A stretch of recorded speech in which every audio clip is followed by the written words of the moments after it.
এটা আপনি যে লাউ গাছ যে কোনো গাছই পরাগায়ন করতে হয়। করতে পারবেন। হ্যাঁ, ও আচ্ছা আচ্ছা, ঠিক আছে, দেখা যাক। যে কোনো ফল গাছই এটা করা যায়, আমি দেখলাম। লাউ গাছ, মিষ্টি কুমড়া গাছ, সব গাছেই করা লাগে। উম, কারণ মাছি টাছি তো সবসময় থাকে না, এত উপরে ছাদে উঠে না কিন্তু আহ, মাছি পোকা।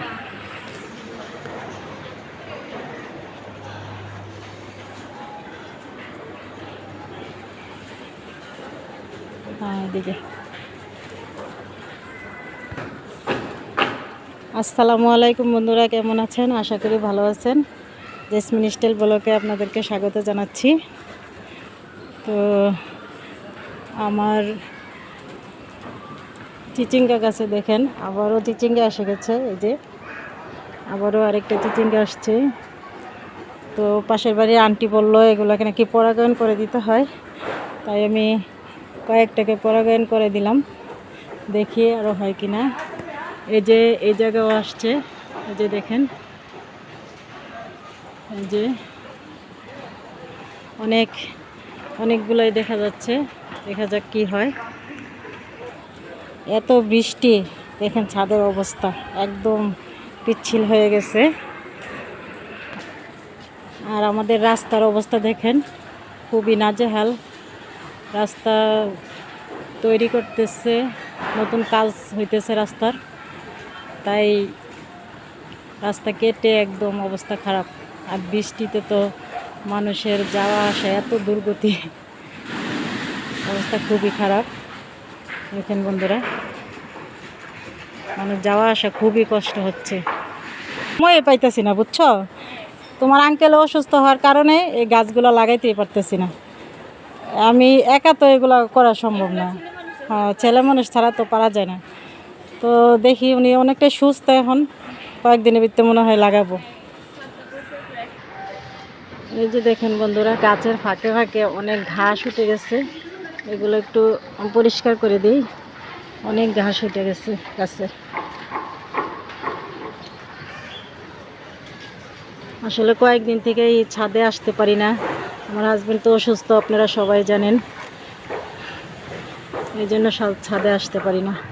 তো এখন ভাবলাম যে বৃষ্টি হয়েছে, ছাদের কি অবস্থা একটু দেখে আসি, তাই ছাদে আসলাম।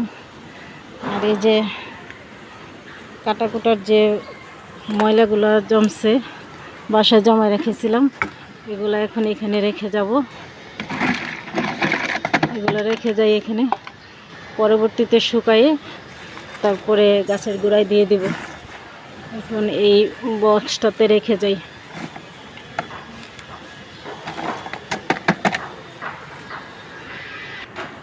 এত পরিমাণে বৃষ্টি হয়েছে যা একদম অবস্থা খারাপ।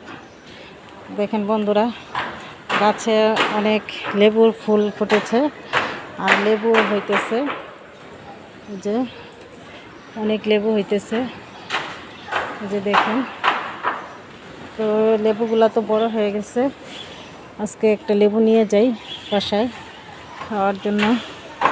বৃষ্টিতে বাজারে যাওয়া খুব কষ্ট, কারণ রাস্তার অবস্থা ভালো না। এই জন্য আমি ভাবলাম যে ছাদ থেকে একটা লেবু নিয়ে আসি, ছাদের অবস্থাও দেখে আসি, তাই ছাদে আসলাম।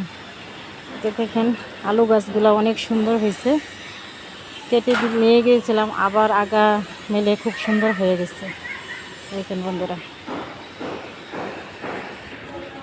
আর এই যে দেখেন আমার করলা গাছটা কতটা সুন্দর হয়েছে, খুব সুন্দর করলা গাছটা হয়েছে। এই যে দেখেন বন্ধুরা, আমার ছেলের কাছে দিয়ে দিলাম লেবুটা, ক্যাচ ধরছে, দেখেন খুব সুন্দর হয়েছে ক্যাচটা, আউট। এই যে দেখেন বন্ধুরা, এখনই একটা অ্যাক্সিডেন্ট হয়ে গেল। এই যে রিক্সাটা পরে অবস্থা খারাপ হয়ে গেল। যাক, ভাগ্যিস রিক্সাতে কেউ ছিল না, শুধু ড্রাইভার ছিল। দেখেন বন্ধুরা কি অবস্থা রাস্তাঘাটের, মানুষের দুর্দশার শেষ নাই এই বৃষ্টিতে।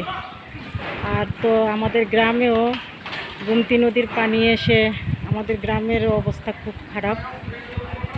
গ্রামে ফোন দিয়েছিলাম, আমার শাশুড়ি গ্রামে আছে, উনি বলল যে ঘরের দরজা পর্যন্ত পানি এসে গেছে, অবস্থা খুবই খারাপ। এই যে দেখেন বন্ধুরা, এদিক দিয়ে রান্না করে ফেললাম বোনা খিচুড়ি।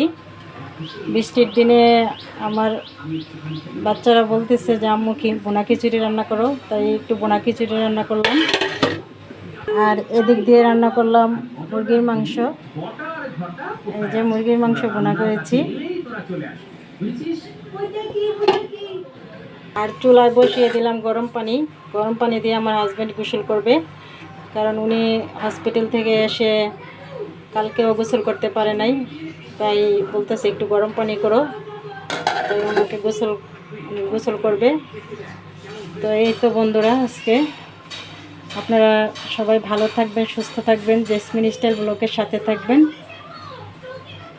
আসসালামু আলাইকুম, আল্লাহ হাফেজ।